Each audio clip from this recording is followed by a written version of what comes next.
Is Davao City going towards a police state with undeclared martial law locally para ipitin ang mga Duterte, wasakin ang kanilang political influence at popularity sa taong bayan at gamitan sila ng abuse of power and law enforcement and state instruments?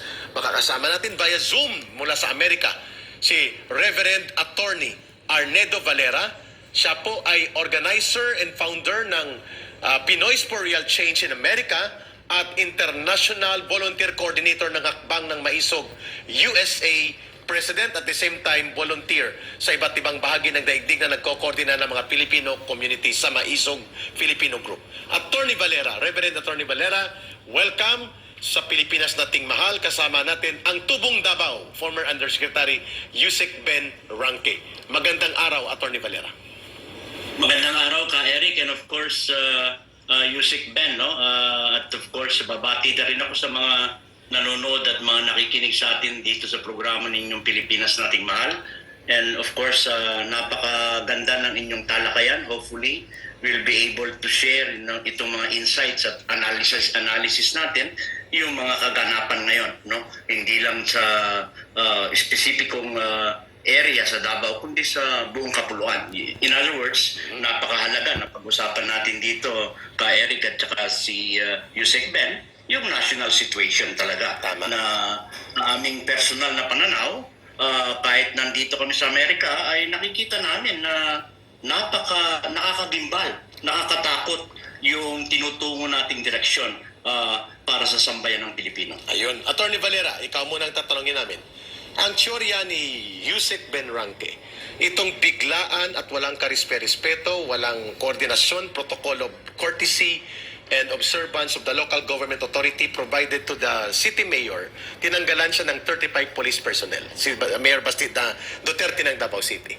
Walang niho, walang karispe-respeto, walang notice. At Chief of Police ng City of Davao and station commanders. At ang rason, internal investigation on the conduct of police operations. Pero walang complainants. Pero hindi man ang kinordina sa kanya. At biglaan din, walang notice, 2 batalyon pang-combat ng Special Action Force ng PNP ang pinadala. Ang teorya ni Yusek Ben Ranque, ito ay mga pattern and indicators of police state and siege of Davao City. At ito ay purposely intended to perpetuate political suppression and harassment sa kay former President Duterte at sa kanyang mga kaalyado, including Pastor Kibuloy, Mayor Duterte, ang anak niya, Vice President Sara Duterte. As a lawyer and as an international social political observer, your comments on this? Alam mo ka, Eric, Yusek Ben, no? Balikan natin kung ano yung tamang batas, di ba? Alam naman natin yan na ito ay saklaw ng Republic Act 6975 as amended ng Republic Act 8551, no? So, titingnan natin ano nakasaad doon. Napakaganda yung tinatawag nating description at pag-aanalisa ni Yusek Ben. Kasi yung operational control and supervision ng kapulisan ay nasa local executive. Correct. Nasa mayor yan. So in other words, napakahalaga yan yung kahit na saang puntong reference mo titignan yan, yung primary supervision at control ay nasa mayor. Kasi siya ngayon nandoon sa grassroots. Yeah. Siya mismo ang namamahala. Of course, alam natin na yung regional PNP nasa ilalim niya ng DILG, and of course, ang DILG naman ay nasa ilalim ng Office of the President, no? Yung bahagi ng executive branch. So, yung nakikita ko dito, napakalaki yung lamat na ginawa nila rito. Biniyak nila yung in-undermine nila yung authority ni Mayor Baste, no? Dahil ano ba naman yung abisuhan mo? Ano ba naman yung bigyan mo siya ng notisya at ipaliwanag kung anong background na nangyayari? Hindi po pwede yun na bigla na lang papalitan mo nitong ang dami-dami mga pulis na napakaganda halimbawa ng mga record nila. Pwede naman niyang pag-usapan nang hindi mo pinapakita yung political power, exercise ng political power mo para ipakita lang, no? Sa publiko na hindi. Kaya namin buwagin ang kapulisan ng Davao, no? Pero based on the records, kahit saan mo titignan yan, wala kang makikitang objective na analysis diyan na ito ay fair para sa City of Davao at para doon sa authority ni Mayor Baste, no? Klaro. So parang sinasabi nila rito, alam mo, kaya Rick and Yusek Ben, ay hindi nyo kaya na mag-preserve or i-secure ang peace and order sa Davao. Parang ganun. Hindi nyo kaya na sugpuin ang droga sa Davao. Bagkos, ang gusto nilang narrative ngayon is yung usapin ng peace and order sa Davao ay isang ilusyon. Hindi yan totoo. So, kaya nga pumapasok kami at nakikialam dahil nakikita namin yung kahinaan. So, ito yung political naman na rason, no? So, kasi pwede mong bigyan ng justification kahit anong pamaraan. Pero ito ba ang objective na realidad sa Davao? Hindi. Kasi alam natin na yung katungkulan at tungkulin ng kapulisan sa Davao ay napakahalaga. In fact, yung pagbaba ng crime rate dyan, yung supervision ni Mayor Baste, yung kanyang ginagawa na ma-preserve at gawing modelo ang Davao City na isa sa pinaka-safest place to live in the Philippines and kahit nasa karating Asia, no? So, iyan naman ang nagiging projected image talaga ng Davao even prior itong tinatawag ko ng illegal act na ginawa, no, sa pag-relieve ng mga officers. Kasi ayan ang tinitignan at pinupuntahan ng mga turista sa Davao, no? Tama ka. So bakit sila nagkaroon ng ganyang klaseng analysis? So hindi mo maihiwalay dyan yung usapin ng politika. Kasi yung konteksto ng realidad, ikawig natin sa national situation, alam natin na merong systematic pattern kung paano ang administrasyon ngayon ay kinikitil ang malayang pananalita, kinikitil ang mapayapang pagtitipon, at pati na yung paghingi natin ng hinaing, di ba, to redress grievances with the government. Alam naman natin yan, no? Kaya nga halos lahat na ginagawa ngayon na grassroots movement ay patungo sa isang mapayapang pagbabago, no? So ine-emphasize ko lang ito dahil alam mo bilang Pangulo ng Hakbang Maisog USA, no? Na last May 18 lang ay nailunsad. nag-oath taking kami at naging guest namin si former Executive Secretary Vic Rodriguez, and of course nagbigay ka ng mensahe diyan ka Eric, no? So itong hakbang ng Maisog USA ay naglalayon para kami ay kasama at kabagang ng pambansang kilusan sa Pilipinas, no? Na mahalaga rin yung papel namin at sa pakikiisa sa pag-organisa, pagpukaw at pagpapakilos ng sambayanang Pilipino. Dahil alam naman natin na batay doon sa mission at saka vision ng Hakbang ng Maisog Pilipinas ay gusto natin mapabuti yung tinatawag nating situation sa Pilipinas. Kaya nga ang panawagan natin, hindi lamang sa Pilipinas kundi sa buong mundo ay tayo ay hahakbang ng buong tapang para sa kalinawan o transparency, para sa pananagutan o accountability, para sa kapayapaan o peace, seguridad, at dinadagdag ko pa yung isa, yung epektibong soberenya at demokratikong pamamahala, Eric, no? Attorney Valera, sir, napakaganda ng tinuran po ninyo. Magre-react lang at magre-joinder si Yusek Ben Ranque sa pagpapaliwanag ninyo both political and legal perspective na mali ang ginawang hakbang na ito na tanggalan ng mga in mass relieve ang police sa Davao, hindi nirespeto ang mayor, and may semblance, sabi mo nga, ng authoritarian rule na parang police state na ang Davao. Yusek Ben Ranque, your reaction? Attorney, tama yung mga sinasabi mo. Pero ako dagdagan ko lang, talagang politika. Ako, 35 years ako sa politika. Alam ko na A to Z sa politika. Nakikita ko kung anong dahilan na ginagawa nila to silence the Dutertes. Because may plano silang agawin ang liderato sa Davao from the Dutertes. Mismo sa local government ng Davao. Sa local government, tama yun. Kasi yung mga alay ni Duterte noon, yun ang ginagamit ngayon nila, ni Marcos Jr., panglaban doon sa mga Duterte. Pinupunduhan nila. Pinupunduhan nila yun. So, politika ang rason doon. Klaro. Politika. Wala na ibang dahilan dyan. Politika. Okay. Because gusto nilang, wala nga silang utang na lubo eh. Gusto nilang ipahiya ang mga Duterte na kundi dahil sa mga Duterte, wala sila. Napakabastos naman. Sa pangbabastos ito, panggigipit at pananakot.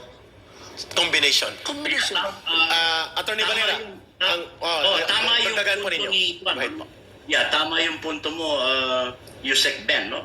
Kaya nga dito sa hakbang na maisog, hindi lang sa Pilipinas or sa global movement na ito ay tayo ay tumututol sa isang authoritarian na pamahalaan. Correct, tama. Kasi Correct. nakikita natin dito na ito yung mga indikasyon at anyo ng authoritarianism na pamamahala, no? Na hindi ito yung prinsipyo ng demokrasya at pagpapatataguyod ng karapatang pantao. Katulad nung nabanggit mo, Yusik Ben, kahit saang anggulo mo tignan, kahit anong lens pa ang ginagamit mong salamin, ay ito ay matingkad yung kulay ng politika sa nangyaring ito sa Davao. Tama. Kaya nga, bagamat bahagi ng ating layunin ay pataasin ang professionalism at respeto natin sa kapulisan at sa sandatahang lakas ng Pilipinas, ay ito yung mga bagay na nakakasira sa ating institusyon ng sandatahang lakas, no? Dahil hindi ito magandang na sumalaming sa sandatahang lakas at kapulisan ng ating bansa, na kung saan ay ikaw mismo ang dumudurog sa demokrasya na dapat mong bantayan, no? Tama. So, pero ang mahalagang tignan dito, yung prinsipyo na sila ay under the supervision and supremacy ng civilian authority. Exactly. Kaya nga kung yung ikakawin yan, lahat ng mga pangyayaring yan, kung tutusin, meron pang mga creative na alternatibo na dapat ginawa ang regional o yung PNP or yung DILG na incidentally sila dapat ang managot dito kasi sa kanila galing ang orden dyan, no matter what, no? Kahit na bigyan nila, na napapakinggan ko nga, bigyan nila ng maganda at makulay na background at pagpapaliwanag na justified yun, hindi, objectively, kahit sa among tingnan yan, kahit sa ebidensya, kahit sa pamamaraan, illegal po ang ginawa nilang pag-relieve ng officers. Kaya nga yung sinasabi ni Yusek Ben, yung punterian nila, tama ba yun? Ang punterian nila talaga ay mga Duterte. Well, isang malaking bagay yan kasi kung ikaw ay gumagalaw sa pambansang politika at nakikita mo na ang pinakamalakas na lugar at ang pinakamalakas na pwersa ay nandyan sa Davao, Yeah, exactly. Exactly. gigibain mo siya. Ayunarin mo siya. Destroy. Di ba? So, hindi na natin destroy. kailangan maging eksperto rito, Oo nga. Yusek Ben at Common saka sense. Eric, no? Common sense. Common sense. No? Na nakikita natin. Ngayon, nakatali ba ito sa mga iba't ibang mga national issues na tinututulan ng hakbang na maisok? Oo, nakatali yan. Kasi bukod dyan, ay makikita natin na hindi lang ito usapin ng pagkitid ng demokratikong espasyo, kundi usapin ito ng pananaw ng isang liderato na kung saan ay paano niya pupersahin o paano mapapanatili ang kapangyarihan no, sa Pilipinas. So, kahit naman sa Kongreso, makikita natin yung alyansa, yung pagpapalit ng mga opisyal sa Senado. Alam naman natin yan na iyan ay nakatutok para patibayin nila yung alyansa nila at pigilin yung eksplosibong damage na gusto nila mangyari sa mga national scandal, no? So, dito, Attorney Valera, ako sir, ay, excuse sir. Yes. Maganda yung tinutumbok mo tungkol sa correlation of the local situation in Davao to the primary national issues na kinakaharap natin. Puntahan muna natin itong isang ulat. Kasi interesting ito, Attorney Valera, na magka-comment ka bilang abogado at si Yusek Ben Ranke bilang lokal, tubong Davao din. Itong biglaan na pag-twist ng PNP, according to news, sinurrender. Pero according to the lawyer, ito ay voluntary custody turnover ng mga lisensyadong baril. Pakinggan natin ang ulat na ito kasi ang linya ng CPP, NPA, NDF, linya ni Risa Ontiveros, linya ng Rappler at ngayon parang ina-adapt na ng government ni Marcos, there is an existing Duterte Kibuloy criminal group. Tingnan natin itong ulat na ito. Ipinagkatiwala at hindi isinuko. Ito ang binigyan linaw ni Attorney Israelita Torreon, ang legal counsel ng Kingdom of Jesus Christ, kaugnay sa mga balitang inilabas sa media.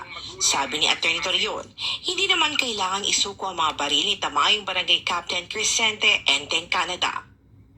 We entrusted, we would like to correct it na sinurrender natin, we entrusted for safekeeping the 21 licensed guns of Kapitan, Barangay Kapitan Crescente, Enteng, Canada, no?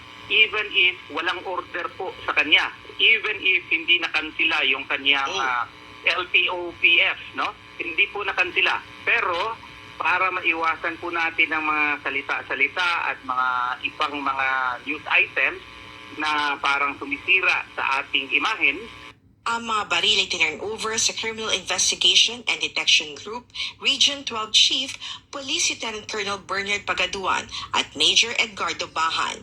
Si Canada ay isang gun collector, ay nagdesisyong gawin ang hakbang bilang isang act of good faith. Patunay na siya at ang mga miyembro ng Kingdom of Jesus Christ ay walang intensyon gamitin ang baril para sa karahasan o maging subject para maglabas ng search warrant ang mga otoridad. bakit natin ginawa ito? Ginawa natin ito to dispel the rumor that these guns are being used to sow terror or to defend Pastor Apollo C. Kibuloy. Si Kapitan Crescente Canada ay licensed po na sports gun collector. 21 baril na gaya ng pistol at rifle ang ipinagkatiwala ni Canada sa CIDG. Binigyan diin ni Atty. Torreon na walang naghain ng reklamo o nagbigay ng rekomendasyon upang bawiin ang lisensya ni Canada sa mga baril na pag-aari nito. Nanindigan si Atty. Torreon na dapat hindi tatuhin ng mga otoridad na terorista si Pastor Apollo C. Kibuloy at mga miyembro ng Kingdom of Jesus Christ. Kasi po ang mga miyembro po ng Kingdom of Jesus Christ hindi naman po mga terorista. Sila po ay mga complying citizens. They are law-abiding citizens and they are not here to sow terror in our country. As a matter of fact, they are instruments towards nation building. At isang patunay dito ang nauna ng pagsuko ng mga baril na nasa pangalan ni Pastor Apollo C. Kibuloy, kasunod ng inilabas sa license revocation ng PNP Firearms and Explosives Office. Naniniwala ang KOJC Legal Counsel na wala ng dahilan para maglabas o maghain ng search warrant ng mga otoridad sa mga property ng Kingdom of Jesus Christ. May mga mali-maling informasyon. Meron daw search warrant daw sila na i-serve doon sa lahat ng properties ng Kingdom. Sana naman po ay wala na po ito talagang dahilan kasi yung mga lisensyadong baril wala namang recommendation to have it cancelled. In-entrust na namin for safekeeping. Sana naman po kung may mga plano na mga ganoon ay huwag na po nila ituloy. Attorney Valera, hold your line, sir. Paunahin ko mag-comment si Yusek Benranque na binabanggit mo ito na ang mga pangil ng isang police state at superiority ng mga law enforcers versus sa proseso ng pag-iral ng batas. Kinapital pa nila ang intriga kay Pastor Kibuloy na konektado sa armed group ng mga Duterte. Alam mo, sabi ko nga, talagang disparate move ito sa kanilang hanay ni Marcos. Wala sila kasi makitang rason eh. Wala. So ngayon, paplanted nila itong klaseng istorya, issue, para lang ipakita sa kanila na sa mga tao na talagang itong klaseng mga Duterte dyan at si Pastor Kibuloy terorista. Pero sino ang mga terorista? Di ba sila? Pinuo nga sila doon, di ba? Pinuo sila ni Duterte doon. Kaya nga galit sila kay Duterte. Diba? Resback ito. Resback. Sinakyan nila. Resback ito. Walang kwenta yun. Walang kwenta na gagawin nilang rason. Walang din maniwala sa... Puro license firearms. Puro license firearms. Bakit ka magkaroon ng... Bakit isa kang kriminal sa tingin mo, na lisensyado yung mo? Wala naman mga incidenting nangyayari. Walang patayan. Walang patayan. Except sa drugs na mga tao na kriminal. So ano ba ang talaga? So this is part and parcel sa pag yung silent ng mga pag-silence ng mga Duterte. Patahimikin sila. Patahimikin sila. O gipitin O sila. gipitin sila. At si Pastor ay Si Pastor. damay dito. Damay dito. Kasi solid At saka Duterte si supporter Pastor at ito. si Duterte, anti-communism. Isa pa yan. So, sinabi mo, Reza Ontivero, sino pa yon? Si Pipi. And diba? then ngayon, kasama na pating gobyerno. Sila mga sinusupil ni Digong doon sa Davao. Sa Davao. Kasi gusto lang pasukin ng Davao eh. Ngayon, nag-respect sila.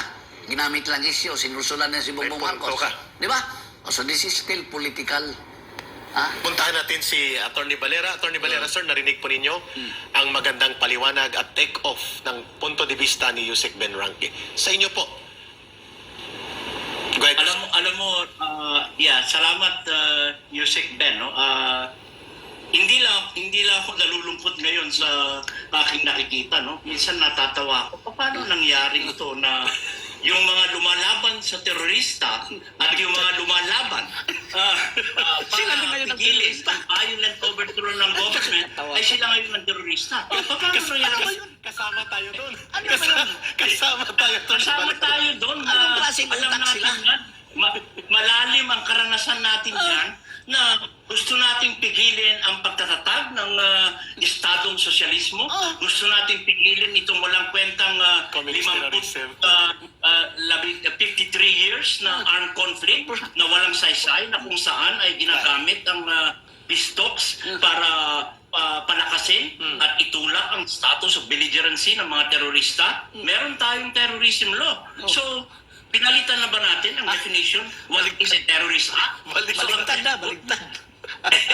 Kahit na yung issue, meron bang probable cause? Meron bang insidente nangyari? O Wala gusto na eh. nilang talagang hindi tayo pwedeng gumawa ng ganito na magre-raid ka halimbawa or by undue interference and intimidation, mapipilitan yung mga mamamayan na isurrender halimbawa kahit yung mga license Firearms. na mga baril nila dahil nga merong nagre-create ng situation ng undue influence and intimidation, no? So, ano ito?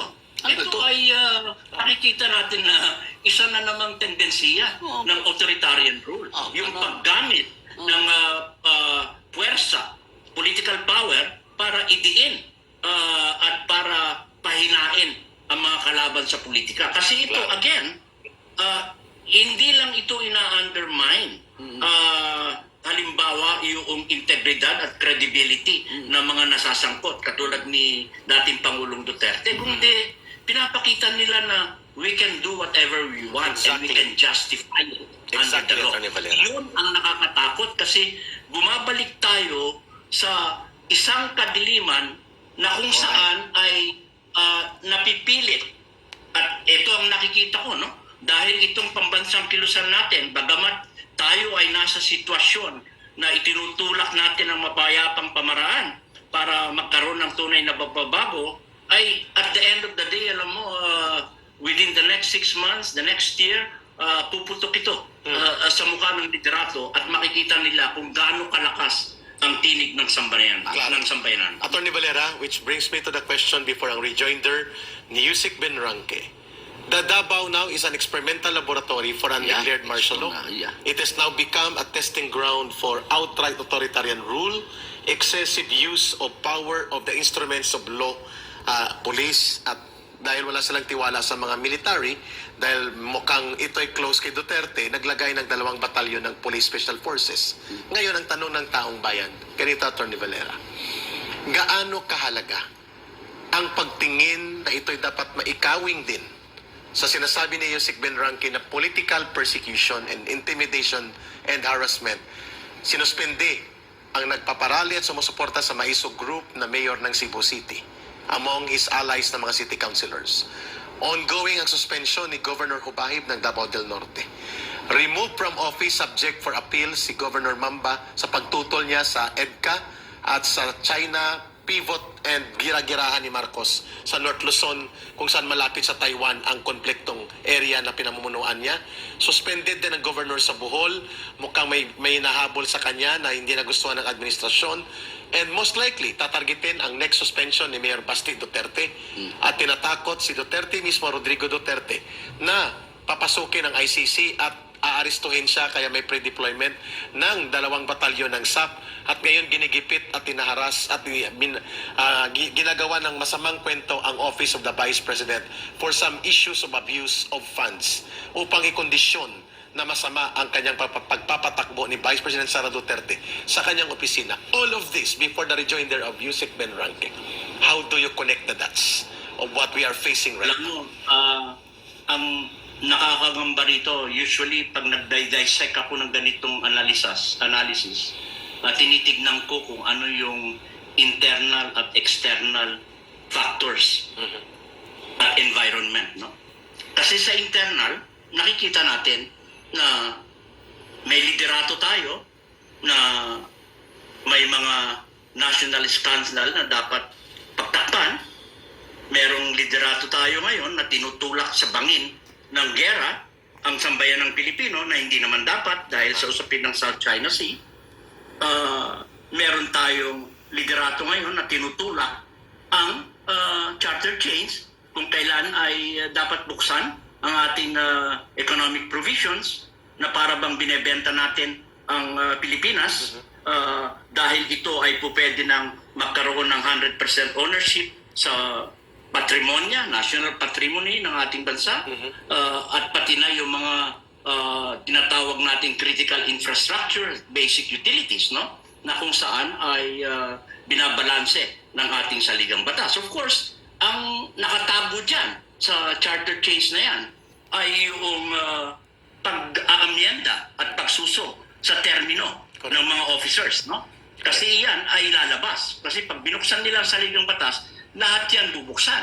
Kaya nga, bagamat sa tinig at ingay ng mga tao, yung inumpisahan nilang organic na kuno na People's Initiative ay nababasura na, babalikan na naman nila yan yung Constituent Assembly para mag-create ng panibagong concentration of power. No?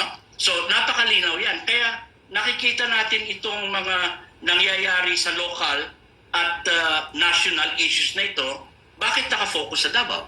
Dahil nandyan yung simbolo ng oposisyon. Correct. Nandyan ang lakas ng oposisyon.